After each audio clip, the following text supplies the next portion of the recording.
মালিক রে আমি বড় পাপী, আমি বড় গুনাহগার। ও দয়ার আল্লাহ, আমি 10 বছর তোমার গোলামি করি নাই, আমি 20 বছর গোলামি করি নাই। আল্লাহ আজকে মনিরুল ইসলাম শরীয়তপুরি আমার ভাই শোনা গেছে তোমারে বন্ধু বানাইলে ওই জান্নাত পাওয়া যাবে। মালিক রে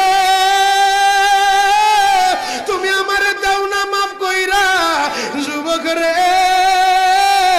যদি কেউ আল্লাহরে বন্ধু বানাইতে পারে তার কোনো আর চিন্তা নাই, তার চিন্তার কারণ নাই গো বাবা। এ যুবক ভাইরা, দাড়ি পাকা বাবাজিরা, সবাই আমার দিকে একটা নজর তাকান। এই যে দেখেন আমি হাতের ভিতরে আহারের টিস্যু দিয়া কাফনের মতো একটা দৃশ্য বানায় ফেললাম। এমন একটা কাপড় আপনার শরীরে একদিন উঠে যাবে, আমার শরীরেও একদিন উঠে যাবে।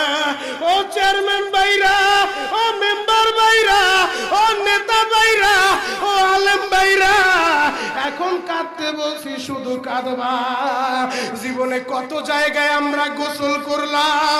আহারে কক্সবাজার ঘুরতে যাইয়া সমুদ্রের ভিতরে গোসল করলা, কুয়াকাটায় ঘুরতে যাইয়া সমুদ্রে গোসল করলা।